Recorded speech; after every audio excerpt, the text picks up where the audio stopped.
Hello दोस्तों, आपका स्वागत है हमारे चैनल चैंपियन जैद पर। मैं हूं आपका दोस्त मोहम्मद जैद। और दोस्तों, आज हम लोग बात करने वाले हैं how to score 100 marks in mathematics.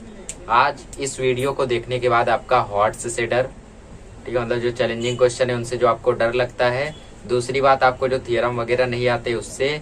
तीसरी बात, जो आपको डर लगता है कि कहीं से भी क्वेश्चन आएंगे, नंबर चेंज करके क्वेश्चन आएगा, सारे डर को छू कर दूंगा मैं। ठीक है, तो ये वीडियो को एंड तक देखना। आज मैं बताऊंगा ऐसी ट्रिक कि आप स्कोर कर जाएंगे 100 मार्क्स। और हॉट्स क्वेश्चन को कैसे अटेम्प्ट करें वो भी मैं इस वीडियो में आपको बताऊंगा।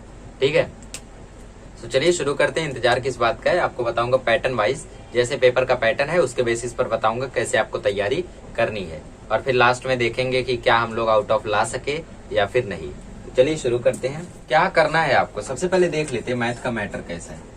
मैथ में आप लोगों को 40 मार्क्स का पेपर होता है। हाँ, 100 मार्क्स लाने के लिए सबसे पहले आपको ये करना है कि टीचर से चाहे जैसे रिक्वेस्ट करके, इज्जत बना के, जो करना हो वो करना पड़े। 20 मार्क्स लेना पड़ेगा। पता चला 19 मार्क्स मिला, आप आउट ऑफ लेकर आए 80 में से 80, और ओरल मिला 19, आगे 99 पे, है ना। तो आपको 20 लेना है टीचर से, वरना ये 100 पॉसिबल नहीं है। तो सबसे पहला स्टेप तो यही कर डालना। मैथ डिवाइडेड है दो पार्ट में, एक इजी, मीडियम और एक हार्ड। लोग इसको हार्ड बोलते हैं और इसको इजी बोलते हैं। मैं क्या बोलता हूँ कि ये 11 में से आप एक भी मार्क्स नहीं ला सकते, कुछ नहीं ला सकते आप 11 में से। 11 में से 4-5 तो ला ही सकते हो, तो इसको हार्ड क्यों बोलते हो। This is not a challenging, this is medium as well as challenging. ठीक है, ये दोनों है हम लोगों का, मीडियम लेवल का भी है और चैलेंजिंग लेवल का भी है। ऐसा नहीं है कि सिर्फ इसमें हार्ड ही क्वेश्चन आएंगे, एक भी क्वेश्चन देखेंगे चक्कर आ जाएगा, ऐसा कुछ नहीं है। बहुत ईजी क्वेश्चन है, मीडियम है, सब कर ले जाओगे। और कैसे करोगे वो मैं स्टेप बाय स्टेप बताने वाला हूँ। सबसे पहला काम जो आपको करना है, दोनों मैथ 1 में पहले खत्म कर लो। मैथ 1 पूरा खत्म कर लिया, उसके बाद बढ़ो मैथ 2 पे और उसको खत्म कर दो पूरा। खत्म करना है इन द सेंस कैसे खत्म करना है। सबसे पहले solve all the practice set, problem set को छूना मत। सबसे पहले सारी प्रैक्टिस सेट सॉल्व कर डालना, ठीक है। और फिर उसके बाद प्रैक्टिस सेट सॉल्व हो गया ना, प्रॉब्लम सेट को एकदम मत छूना शुरुआत में, क्योंकि प्रॉब्लम सेट देखोगे शुरुआत में, I know that many people are over smart, तो उनको अच्छा लगेगा कि हाँ मैं कर पा रहा हूँ, ठीक है। बट पहले आप प्रैक्टिस सेट को 3 से 4 बार सॉल्व कर डालो। कितनी बार? 3 से 4 बार, दोनों मैथ के। उसके बाद आप बढ़ो एग्जाम्पल्स पे, सॉल्व ऑल द एग्जाम्पल्स। अब एग्जाम्पल्स कैसे करना है, तो एग्जाम्पल्स आपको करने कैसे हैं, मतलब सबसे पहले आपने पूरा प्रैक्टिस सेट सॉल्व कर लिया 3 से 4 बार। अब उसके बाद एग्जाम्पल्स पे बढ़ो, क्योंकि एग्जाम्पल से आपको एक्टिविटी वाले क्वेश्चन आते हैं। 4 बॉक्स खाली छोड़ देता है और 2 मार्क्स की एक्टिविटी आती है, 6 बॉक्स खाली छोड़ देता है, 3 मार्क्स की एक्टिविटी आती है। वो एग्जाम्पल्स में से ही रहते हैं, प्रैक्टिस सेट में से भी रहते हैं, बट ज्यादा एग्जाम्पल्स में से आते हैं। तो आपने अगर एग्जाम्पल कर लिया, प्रैक्टिस सेट कर लिया, तो आपका ये 29 फिक्स हो गया। 11 में से भी 4-5 मार्क्स फिक्स हो गए सिर्फ प्रैक्टिस सेट करने से। आगे बढ़ते अब बात करते हैं चौथा स्टेप। चौथा स्टेप आपको सॉल्व करना है प्रॉब्लम सेट। लास्ट में मैं प्रॉब्लम सेट सॉल्व करने के लिए क्यों बोल रहा हूँ, देखो हम लोगों का कैसा स्टडी है कि स्कूल में हमारे प्रैक्टिस सेट कराया जाता है, फिर चैप्टर खत्म होते ही प्रॉब्लम सेट कराया जाता है, फिर प्रैक्टिस सेट कराया जाता है, चैप्टर खत्म होते ही प्रॉब्लम सेट। नहीं, प्रॉब्लम सेट आपको छाप के नहीं करना है। सबसे पहली बात, आपको प्रैक्टिस सेट सब करवा दें टीचर, अब उस प्रैक्टिस सेट को 5 से 6 बार सॉल्व करो। यहाँ मैंने 3 से 4 बार लिखा है, बट मैं पर्सनली 7 से 8 बार सॉल्व किया था सारा प्रैक्टिस सेट मिला के, ठीक है। तो प्रैक्टिस सेट सब सॉल्व कर लोगे ना, तो प्रॉब्लम सेट के क्वेश्चन अपने आप आएंगे। फिर प्रॉब्लम सेट आपकी एबिलिटी चेक करेगा कि कहाँ तक आपने पढ़ा है, क्या क्या पढ़ा है, क्या क्या समझे हो। तो प्रॉब्लम सेट को पहले मत सॉल्व करना। कर लिया है कोई बात नहीं, आता है कोई बात नहीं, मुझे पता है बहुत सारे लोग का सिलेबस कंप्लीट हो गया है, अब वो हॉट्स के लिए मेहनत कर रहे हैं, तो मैं बताऊंगा उनको क्या करना है। एक्टिविटी में से ही आएगा, एक्टिविटी में एग्जाम्पल्स वाले क्वेश्चन, और जो बीच बीच में एक्टिविटी वाले वो। तो जिनको पास होना है वो एग्जाम्पल सॉल्व कर लो, प्रैक्टिस सेट सॉल्व कर लो। पास नहीं होगे, अच्छे खासे मार्क्स लेकर आओगे, 32-33 मार्क्स तक लेकर आओगे आराम से। फिर प्रॉब्लम सेट को आपको सॉल्व करना है और ओन से सॉल्व करना है, ना मेरा वीडियो देख के सॉल्व करना है, ना टीचर से समझ के सॉल्व करना है। हाँ, जो नहीं आता है उसको छोड़ दो, जो आता है वो सॉल्व करो। फिर देखो कितना आप कर ले गए, कितने में फंसे, क्या आप वर्ड प्रॉब्लम में फंस गए या किसी हार्ड क्वेश्चन में फंस गए। जहां फंसे उसको देखो, फिर पूछ लेना, बाद में मुझसे पूछ लेना, मेरा वीडियो देख लेना, किसी टीचर से, जिससे भी मन करे पूछ लेना। तो प्रॉब्लम सेट आप सॉल्व कर लो। प्रॉब्लम सेट आप सॉल्व करोगे, ये आपका 11 मार्क्स फिक्स हो जाएगा, ठीक है। अब 5वां step, challenging questions.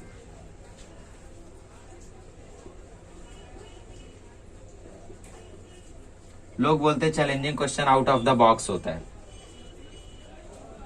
Out of the box मतलब कि पता नहीं कहां से आ जाता है, लापता से नहीं। आपको 3 में से 2 करना रहता है 8 मार्क्स के लिए, आपको 1 करना रहता है 2 में से 3 मार्क्स के लिए। करेक्ट, ये पैटर्न है। नहीं पता तो आप देख लो वीडियो मेरा, paper pattern and chapter wise weightage math 1 math 2। तो ये आपका जो 2 क्वेश्चन है ना, ये 2 मीडियम लेवल का होगा। कौन से लेवल का? मीडियम लेवल का। हाँ, एक आएगा लापतागंज से, एक आपका लापता होगा इसमें से एक आपका मीडियम लेवल का होगा, ठीक है, और ये एक आपका लापता आएगा, हार्ड लेवल का मैं बोलूंगा, और एक लापता होगा, लावारिस, पता नहीं कहां से आ जाएगा। ठीक है, तो challenging question out of the box आते हैं, उनकी थिंकिंग खराब है, टेक्स्ट बुक से रिलेट करके आते हैं। लास्ट ईयर जो भी चैलेंजिंग क्वेश्चन मैथ 2 मैथ 1 में आए थे, टेक्स्ट बुक से रिलेट करके आए थे। मैथ 1 की बात कर लो, मैथ 1 में चैलेंजिंग क्वेश्चन आया था 3.4 से रिलेटेड, चैलेंजिंग क्वेश्चन आया था 6.6 से रिलेटेड, प्रॉब्लम सेट 6 से एक same to same question copy किया था, बट 2-3 नंबर चेंज किया था बस, तो वहां से आया था। तो 2 हो गया, और क्या करना है? एक question out of the box था, मत करो उसको, है ना। अब जो एक करना था 2 में से, वो एक आया था 1.1 में से, या कह लो प्रॉब्लम सेट 1 में से, प्रॉब्लम सेट 1 में से आया था, थोड़ा अलग टाइप का था, इजी था, कर ले गए, आ तो गया आउट ऑफ। तो पहले अपनी थिंकिंग बदल लो। मैंने देखा बहुत सारे बच्चे अलग अलग तरीके की बुक्स रिफर करते हैं, अलग अलग तरीके के पेपर्स रिफर करते हैं चैलेंजिंग क्वेश्चन के लिए। नहीं, आप पहले अपनी टेक्स्ट बुक सॉल्व कर डालो, सारे एग्जांपल सॉल्व कर डालो, सारे प्रॉब्लम सेट सॉल्व कर डालो, then after look at the challenging question and they are not out of the box. ये गलत है, आउट ऑफ द बॉक्स नहीं होते, जो आपने पढ़ा है उसी में से आएगा। 12वीं या 11वीं का क्वेश्चन नहीं आ जाएगा आपको, समझे? आपने जो पढ़ा है उसी में से आएगा। तो चैलेंजिंग क्वेश्चन की प्रैक्टिस आपको कहां से करनी है वो मैं आपको बताता हूँ। प्रॉब्लम सेट आपने सॉल्व कर डाला, अब परफेक्ट कर डालो, कम से कम 3 से 4 बार इसको सॉल्व करो, ठीक है। और इसको मैं तो बोलूंगा 7 से 8 बार करो, और इसको 3 से 4 बार, 3 से 4 बार प्रॉब्लम सेट परफेक्ट हो जाएगा। एंड आफ्टर दैट आप पेपर्स को सॉल्व करो, सॉल्व मॉक पेपर्स। कितने मॉक पेपर्स? 8 से 10। 8 से 10 मॉक पेपर में आपको खुद इतना चैलेंजिंग क्वेश्चन मिल जाएगा कि आपकी प्रैक्टिस हो जाएगी। कोई बुक वगैरह मत रिफर करो, क्योंकि उसमें लो से लेके हाई लेवल तक चैलेंजिंग क्वेश्चन रहता है, जो आपको एकदम परेशान कर देगा, डिप्रेस कर सकता है। ठीक है, तो आप ब्रिंग कॉन्फिडेंस, छठा स्टेप, 7वां स्टेप ब्रिंग कॉन्फिडेंस। कॉन्फिडेंस मतलब अब तो मेरे सामने कोई भी क्वेश्चन है मैं इसको करके ही रखूंगा। जैसे मैथ 1 में मुझे कॉन्फिडेंस आ गया था कि क्योंकि 2.6 का जब मैंने वर्ड प्रॉब्लम देखा, पहले उससे डर लगता था, बट जब सर ने एक ही बार समझाया और एक ही बार समझा के पूरा आ गया, अब मैंने बोला यार इतना इजी है क्या, इससे मैं फालतू में डर रहा था। मैं बोला कोई भी क्वेश्चन दो तुम। तो क्वाड्रेटिक इक्वेशन का मेरे दोस्त लोग पता नहीं कौन कौन से इंटरनेट से ढूंढ के लेकर आए और बोले ले इसको सॉल्व कर, ले इसको सॉल्व कर, तो कर करके दे दिया उन लोग को। फिर कॉन्फिडेंस आ गया कि हाँ अब मैथ 1 में मेरा चैलेंजिंग क्वेश्चन कोई नहीं गलत होगा, आ जाओ। ठीक है, तो मैथ 1 में मैंने सारे चैलेंजिंग क्वेश्चन नहीं अटेम्प्ट किए थे, ये 3 मार्क्स वाले में एक छोड़ दिया था, एक मैंने छोड़ दिया था और एक लीनियर वाला अटेम्प्ट किया था, और सबके सब करेक्ट थे। ठीक है, अगर 40 आउट ऑफ नहीं होता उससे पार मिल जाता शायद। ठीक है, तो ऐसे होता है आपका पूरा प्रिपरेशन। ठीक है, तो पेपर्स तो मैंने ज्यादा नहीं सॉल्व किए थे मैथ के, बट टेक्स्ट बुक को मैंने बहुत बार सॉल्व किया था, और ये आपको भी करना है।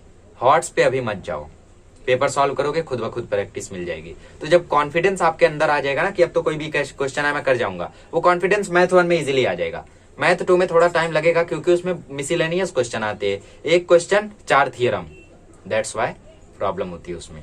ठीक है, जैसे एक क्वेश्चन है उसमें कई सारे थियरम आ गए, बीपीटी आ गया और theorem of area of similar triangle भी आ गया, ऐसे कई सारे थियरम आ गए तो प्रॉब्लम हो जाती है। बट मैथ 1 में ऐसा कुछ नहीं है, तो उसको इजीली कर डालोगे। मैथ 2 में भी इजी क्वेश्चन आएगा, ज्यादा उससे डरो मत। ठीक है, बस ऐसा मतलब प्रैक्टिस इतना कर लो पेपर्स की कि आपको करने आ जाए। अब जो प्रिपेयर कर चुके हैं और जो अच्छे बच्चे हैं उनको देखो डरना किससे है, उनको क्वेश्चन नंबर 1 का बी, आई डोंट नो 1 का बी है या 2 का सी है, जो भी है वो, उसमें आपको क्वेश्चन पूछे जाते हैं 1 मार्क्स के, और वो 1 वर्ड वाले होते हैं। मतलब आपको वो 1 वर्ड लिख देना, आपका आंसर करेक्ट हो जाएगा, और वो 1 वर्ड बच्चे गलत लिख देते हैं, दैट्स द प्रॉब्लम। एमसीक्यू आपका प्रॉब्लम सेट से आएगा, एमसीक्यू आपका more than half problem set से आएगा, और जो बाहर से आएगा उसका आंसर बहुत इजीली बता ले जाओगे। और जो 1 वर्ड वाला आता है ना, इसमें कभी कभी ऐसा होता है उल्टा पूछ लेता है, घुमा के पूछ लेता है, तो इसमें लटक जाते हैं बच्चे, क्योंकि बच्चों ने तो प्रैक्टिस की है चैलेंजिंग क्वेश्चन की, आपने सॉल्व किया नहीं कभी, इसको देखा नहीं है ना। इसमें तरह तरह के क्वेश्चन रहते हैं, इसलिए बोलो सिर्फ चैलेंजिंग क्वेश्चन ही आप मॉक पेपर्स को सॉल्व करो 8 से 10, तो आपको इससे प्रैक्टिस मिलेगी। इससे डरने की थोड़ी सी जरूरत है, एक बार ये हो गया ना आपका, आप एमसीक्यू में तो नहीं घबराओगे, प्रॉब्लम सेट से आएगा, फिर आगे आपके पास ऑप्शन ही ऑप्शन है, मतलब एक को छोड़ सकते हो, दो को छोड़ सकते हो, तो वहां पे गलती नहीं होगी। यहाँ पे ऑप्शन नहीं है, यहाँ पे आपके पास ऑप्शन नहीं है, करना ही है सबको, तो करेक्ट लाना यहाँ पे जरूरी है। समझ गए? ठीक है, तो आपको इस पैटर्न से फॉलो करना है। और आपका ये अगर आपने परफेक्ट कर लिया तो 29 तो फिक्स ही है, 11 में से 11 भी फिक्स है, क्योंकि आपने मॉक पेपर सॉल्व कर लिया तो उससे आपके अंदर कॉन्फिडेंस अपने आप आ जाएगा। क्योंकि हो सकता है आप कमेंट करो कि कॉन्फिडेंस कैसे लाए, कॉन्फिडेंस लाओगे मॉक पेपर को सॉल्व करके, जब उनको सॉल्व करोगे चैलेंजिंग क्वेश्चन कर डालोगे तो आपके अंदर खुद ब खुद कॉन्फिडेंस आएगा, यार मैं तो कर ले जा रहा हूँ, ठीक है, मैं एकदम सफिशिएंट हो गया हूँ इसको सॉल्व करने के लिए, चलो फिर कोई भी क्वेश्चन ले आओ सामने। ऐसा जब आपके अंदर कॉन्फिडेंस आ जाएगा ना, so you will be able to do any question. तो ऐसा आपको करना है 100 मार्क्स लाने के लिए, सब कॉन्फिडेंस का खेल है। अब जैसे फर्स्ट टाइम जब हम लोगों के क्लासेस में प्रीलियम हुआ था तो डर बहुत था कि यार चैलेंजिंग क्वेश्चन, और पहला पेपर भी मैथ 2 का ही हो गया मैथ 1 नहीं, डायरेक्ट मैथ 2, तो उसमें हम लोगों का एक चैलेंजिंग क्वेश्चन आया। अब उसको मैंने छोड़ दिया, मैंने बोला यार मेरे को तो ये आएगा ही नहीं, कुछ भी करके पैनिक करके छोड़ दिया। पैनिक बिल्कुल मत करना। हाँ, एक और चीज आ गई, पैनिक मत करना एकदम। पैनिक मतलब आपकी राइटिंग से समझ में आता है कि आपको वो क्वेश्चन नहीं आ रहा था, इसलिए आपने घुमा फिरा के उसको लिखा है ना। जैसे आपको समझ लो चैलेंजिंग क्वेश्चन नहीं आ रहा है तो आप ऐसा ऐसा ऐसा ऐसा ऐसा लिखते हो, पर आपकी लिखावट से समझ में आता है कि आप पैनिक कर रहे हो, आप नर्वस हो रहे हो, तो वो चीज एकदम मत करना। फुल कॉन्फिडेंस में लिखना, भले ही गलत लिख रहे हो बट कॉन्फिडेंस से लिखना। तो मैंने मतलब मेरी दिमाग ऐसा बन गया था कि नहीं कर पाऊंगा, तो नहीं कर पाया मैं। और एक ट्रिग्नोमेट्री से चैलेंजिंग था 6.2 से, उसको कर ले गया क्योंकि मुझे लगा यार इजी तो है, कर ले जाऊंगा, सारे कर ले गया, बट वो नहीं कर पाया। लास्ट में 37 मार्क्स आए, 3 मार्क्स कटा, और उसी चैलेंजिंग क्वेश्चन पे जब एक हफ्ते बाद मैंने प्रॉब्लम सेट सॉल्व किया और 3-4 चैलेंजिंग क्वेश्चन देखे मॉक पेपर्स में, मैंने उसी पेपर को उठाया, मैंने बोला यार ये क्वेश्चन तो मेरे को आ रहा है, मैं क्यों नहीं किया? क्योंकि मेरे अंदर कॉन्फिडेंस नहीं था कि मैं उसको कर ले जाऊंगा। तो कॉन्फिडेंस तब आएगा जब पेपर्स को सॉल्व करोगे, बढ़िया से चीजों को समझोगे, और एक बार कॉन्फिडेंस आ गया तो कोई भी क्वेश्चन आएगा फोड़ डालोगे। ठीक है, तो कॉन्फिडेंस लाओ अच्छे से, और हॉट्स क्वेश्चन को आराम से अटेम्प्ट कर ले जाओगे। ज्यादा बुक्स को मत रिफर करो हॉट्स के लिए, मुझे पता है बहुत सारी बुक्स रिलीज कर रही है, बट वो एकदम बेकार है, बेकार नहीं है, ठीक है, बट प्रॉब्लम ये है कि वहां पे आप लोगों को कई सारे चैलेंजिंग क्वेश्चन होंगे, और कुछ ऐसे होंगे जो एकदम हाई लेवल के आएंगे, जैसे IIT लेवल के हो गए। तो भाई इतने ज्यादा डिफिकल्ट क्वेश्चन उन्होंने इसलिए डाला है कि पता चला ये आ गया तो, बट इतना डिफिकल्ट आएगा नहीं, तो आपको डिप्रेस कर सकते, आपको सप्रेस कर सकते। ठीक है, तो आप अपने आप को एक्सप्रेस करो, कॉन्फिडेंस लाओ, सॉल्व मॉक पेपर्स, बस बुक मत रिफर करो चैलेंजिंग क्वेश्चन की। इससे आप लोगों का 100 मार्क्स फिक्स हो जाएगा। अब मार्क्स आपके कटेंगे कहाँ? मार्क्स आपके कटेंगे जबरदस्ती। ठीक है, हो सकता है आपको लगे 100 आएगा, बट हो सकता है आ जाए 99। जबरदस्ती मार्क्स कटेंगे तो कटेंगे, either you will score out of. तो इतनी चीज करो। ठीक है, चलिए अगले लेक्चर में मिलेंगे तो हम लोग देखेंगे how to score 100 marks in science and technology. ठीक है, इसको बढ़िया से आप लोग समझ लो।